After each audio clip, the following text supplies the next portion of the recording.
मुझे लगता है विपक्ष हताश है, समझ गई है कि बिहार की जनता ने मन बना लिया है। आप सबको प्रणाम। भारतीय सभ्यता का गौरव, मगध की पावन भूमि बिहार में अभी अभी पहुंचा हूं। आप सबको मिलकर बहुत आनंद आ रहा है। एक डबल इंजन की कर्मठ सरकार, प्रधानमंत्री नरेंद्र मोदी और मुख्यमंत्री नीतीश कुमार जी के नेतृत्व में विकास, उद्योग और समृद्धि के नए दौर में भारत तेजी से अग्रसर है। कहां वो दिन थे भ्रष्टाचार और जंगल राज के, जो आरजेडी के नेतृत्व में, लालू प्रसाद यादव जी के नेतृत्व में बिहार को पिछड़ा बनाए हुए थे। और कहां दूसरी तरफ मोदी जी और नीतीश जी के नेतृत्व में बड़े बड़े आधारभूत सुविधाओं से सुशोभित इंफ्रास्ट्रक्चर प्रोजेक्ट्स, नई सड़कें, नई हाईवे, रेल में विस्तार, पर्यटन के लिए ढेर सारे नए योजनाएं, औद्योगिक विकास को बल, एक प्रकार से बिहार में एक नई विकास की लहर मोदी जी और नीतीश जी के नेतृत्व में देखने को मिली है। मैं बधाई देता हूं नीतीश जी को उनके कुशल नेतृत्व के लिए और उनके नेतृत्व में एनडीए, जदयू, भारतीय जनता पार्टी, चिराग पासवान जी की एलजेपी, हिंदुस्तान आवामी मोर्चा, हैम, कुशवाहा जी की पार्टी, हम सभी अन्य नेताओं के साथ नीतीश जी के नेतृत्व में पुनः एक बार एनडीए की सरकार जनता के आशीर्वाद से, जनता के सहयोग से बिहार में स्थापित करने के लिए मैदान में उतरे हैं। और मुझे पूरा विश्वास है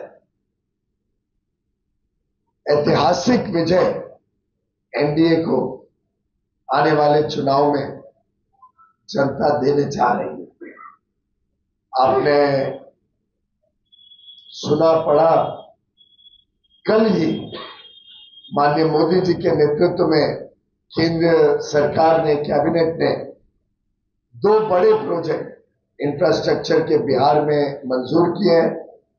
एक मोकामा मुंगेर 4 लेन का हाईवे 4,500 करोड़ रुपए की लागत से बनने जा रहा है।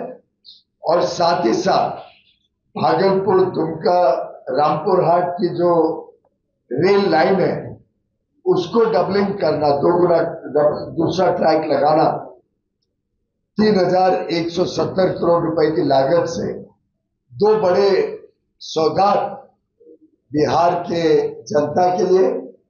माननीय राजीव रंजन सिंह जी, ललन सिंह जी कल बता रहे थे कैबिनेट में कि रेलवे लाइन कितनी आवश्यक है और कितना इससे प्रभाव होगा यहाँ के कोयले और बिजली घरों के जरूरतों पर, यहाँ की अर्थव्यवस्था पर, यहाँ के लोगों के आने जाने के लिए सुविधा पर। इसी प्रकार से बिहार की पहली मेट्रो पटना में बन रही है। भारतीय जनता पार्टी, जदयू और अन्य दलों की एनडीए का जो संकल्प है बिहार को विकसित बनाना, बिहार को तेजी से आगे लेके जाना, बिहार की जनता को सुख समृद्धि से लाभान्वित करना, ये लगातार विकास के कार्यों में सुशासन से और तेज गति से प्रगति जो हम देख रहे हैं, ये प्रतीक है बिहार के उज्जवल भविष्य का। मित्रों, मुझे अभी भी याद है 2014 में जब माननीय प्रधानमंत्री जी ने देश की कमान संभाली, केंद्र सरकार संभाली, तो उन्होंने कहा था उनकी सरकार देश के गरीबों के लिए, वंचित पीड़ित लोगों के लिए समर्पित रहेगी और 11 वर्षों में उनका एकमात्र अगर फोकस रहा, एकमात्र जो संकल्प लेके निकले थे, उसको पूरा करने का उन्होंने दिन रात 24 घंटे मेहनत की है।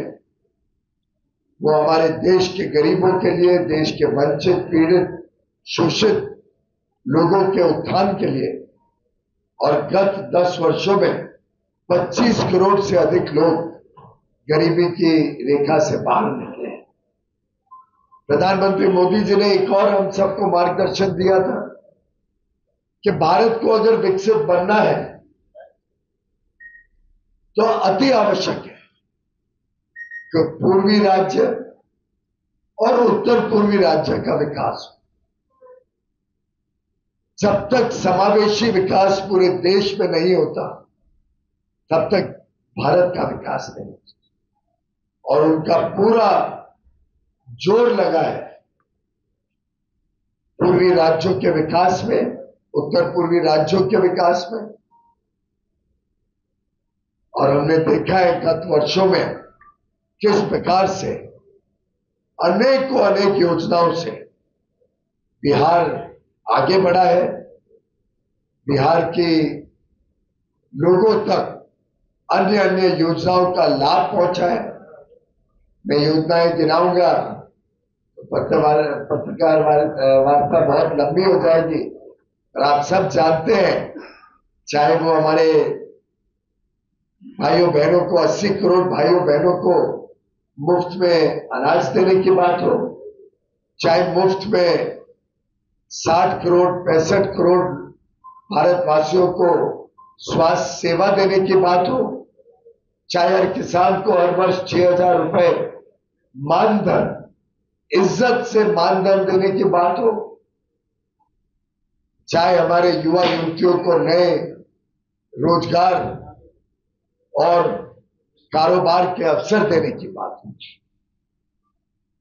देश में नए मेडिकल कॉलेज खुले, नए स्कूल कॉलेज यूनिवर्सिटी खुले, शिक्षा सभी को उपलब्ध हो, अच्छी शिक्षा उपलब्ध हो, अच्छी स्वास्थ्य सेवाएं हो, 4 करोड़ से अधिक गरीबों को मुफ्त में अपना पक्का मकान मिले, हर घर तक बिजली पहुंचे, हर घर तक कुकिंग गैस का सिलेंडर पहुंचे। हमारी बहनों के लिए ढेर सारी योजनाएं। एक प्रकार से समाज का ऐसा कोई वर्ग नहीं जिसकी चिंता और जिसके उन्नति के लिए केंद्र में मोदी जी की सरकार और राज्य में नीतीश जी की सरकार ने काम ना किया। विपक्ष दिशाहीन है। अब तो उन्होंने अपना चुनाव हारने का भी सच्चाई समझ ली है, अब कारण ढूंढ रहे हैं किसके ऊपर हारने का कारण थोप सके।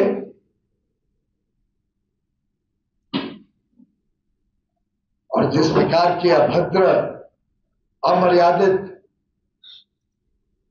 अपशब्द माननीय प्रधानमंत्री जी की स्वर्गीय माता जी के लिए इस्तेमाल किए राहुल गांधी जी ने, मैं उसकी निंदा करता हूं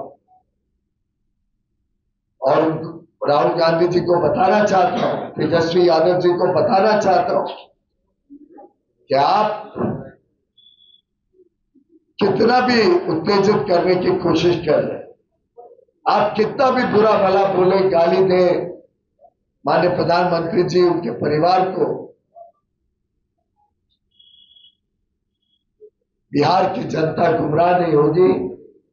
बिहार की जनता समझदार है और बिहार विकास चाहता है, बिहार सुशासन चाहता है, बिहार नवाचार चाहता है, बिहार प्रगति करना चाहता है।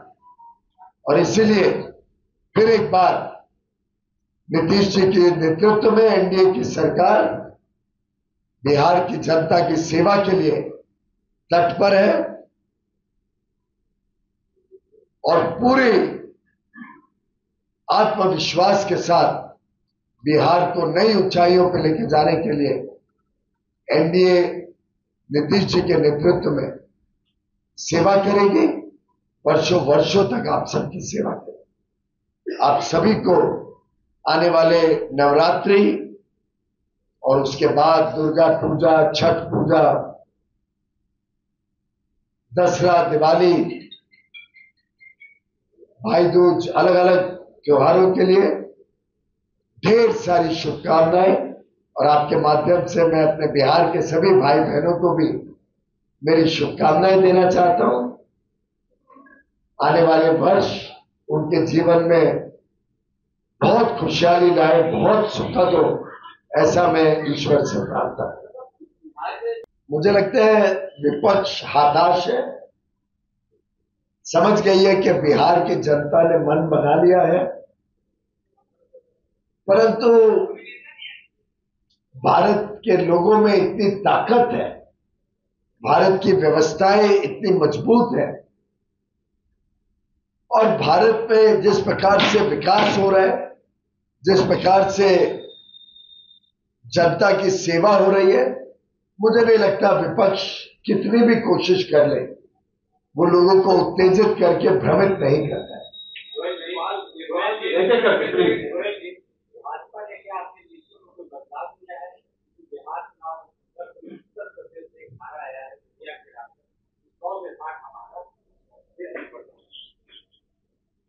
मुझे इसकी जानकारी नहीं है, पर मैं समझता हूं भाजपा और एनडीए पूरी तरीके से हर चुनाव में जीतने के लिए मेहनत करती है और अच्छी बड़ी विजय के साथ हम बिहार के चुनाव को भी जीते।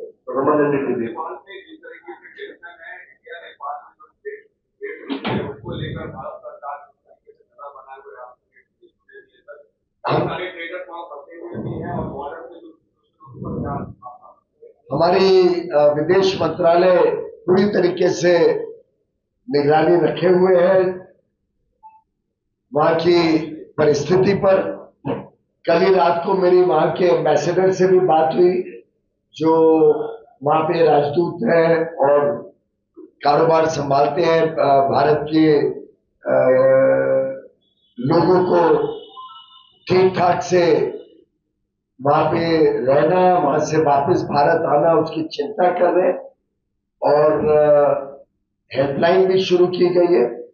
अगर किसी को भी किसी प्रकार की वहां चिंता हो, कोई वहां हो, तो अवश्य जानकारी दें उस हेल्पलाइन पे और हमारे जो वहां की मिशन है वो पूरी सहायता करेगी। हमारे सब लोगों को वापस लाने में आप सबने हमारा ट्रैक रिकॉर्ड देखा ही है।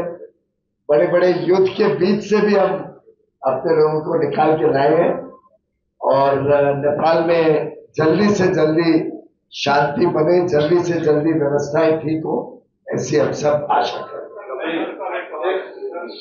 राहुल गांधी हो या सब लोग तेजस्वी को पीएम बनाने के नाम से साथ दे रहे हैं, तेजस्वी कुछ तरह के पीएम बनेंगे, क्या डर है विपक्ष को पीएम के नाम से?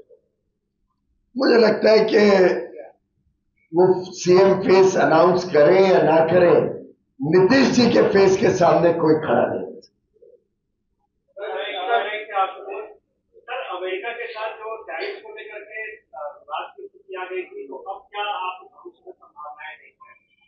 मुझे लगता है कि फरवरी 2025 में माननीय प्रधानमंत्री नरेंद्र मोदी जी और राष्ट्रपति ट्रंप जी ने मिलकर हमें निर्देश दिया था कि दोनों पक्ष के मंत्री फॉल 2025 यानी नवंबर 2025 तक एक अच्छा करार करें।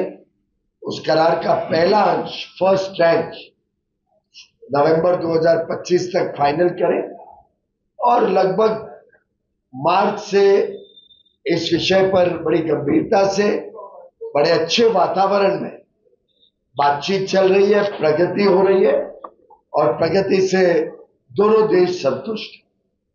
बहुत बहुत धन्यवाद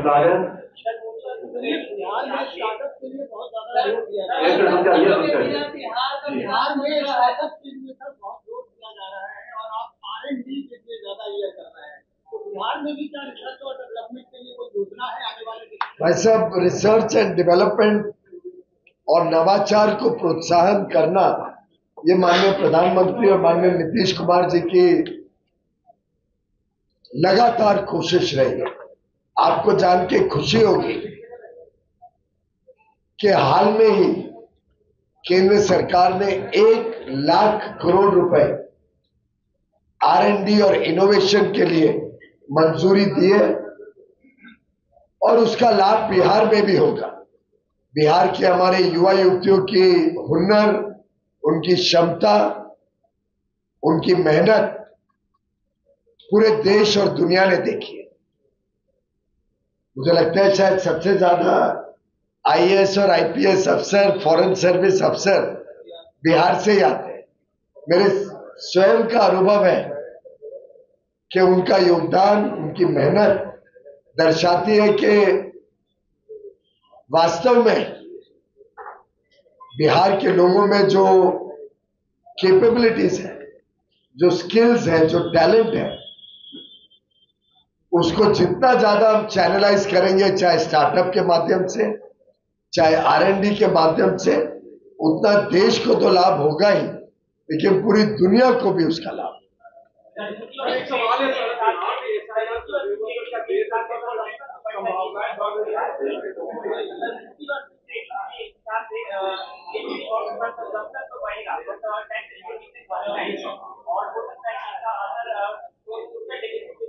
ऐसा तो मैंने कोई रिपोर्ट नहीं देखी। वास्तव में वर्षों बाद प्रधानमंत्री मोदी जी और जो एनडीए के राज्य सरकारें हैं, जैसे बिहार में नीतीश जी की सरकार है, सभी ने जो सुशासन दिया है, जो तेजी से विकास हुआ है, एक कमजोर अर्थव्यवस्था जो हमें विरासत में 2014 में मिली थी, या जिसको फ्रेजाइल 5 कहा जाता, विश्व की जो 5 सबसे कमजोर अर्थव्यवस्था थी, कांग्रेस ने और लालू जी की पार्टी ने मिलकर यूपीए में भारत को विश्व की सबसे कमजोर 5 अर्थव्यवस्थाओं में से एक बनाया। मोदी जी ने और नीतीश जी ने और हमारे अन्य मुख्यमंत्रियों ने मिलकर भारत को टॉप 5 अर्थव्यवस्था बनाया, एक बड़ी मजबूत अर्थव्यवस्था बनाया। हम 2 साल में विश्व की तीसरी सबसे बड़ी अर्थव्यवस्था बन गए। ऐसी परिस्थिति में मूडीज और फिच ने भी भारत की रेटिंग को अपग्रेड किया। पहले जो हम इन्वेस्टमेंट ग्रेड थे उससे 1 नॉच ऊपर लेके गए। ये दर्शाता है कि भारत की अर्थव्यवस्था कितनी मजबूत है। और मुझे लगता है जो डिमांड जनरेट होगी जीएसटी में कटौती करने से, इससे कोई सरकार की रेवेन्यू में कमी नहीं आएगी। जो हमने लाभ दिया है जनता को और बड़े पैमाने पे लाभ दिए, वो मेकअप होगा डिमांड बढ़ने से। उपभोक्ताओं में जो खरीद बढ़ेगी, उस डिमांड बढ़ने से रेवेन्यू भी बढ़ेगा और देश भी और आगे बढ़ेगा। इस विश्वास के साथ और हमारे व्यापार और उद्योग जगत को और बढ़ावा देना, साथ ही साथ उपभोक्ताओं की सुख सुविधाओं को सस्ता करना, ये ट्विन ऑब्जेक्टिव से जीएसटी में रिफॉर्म किया गया और इसकी पूरे विश्व में सराहना हो। बहुत बहुत धन्यवाद।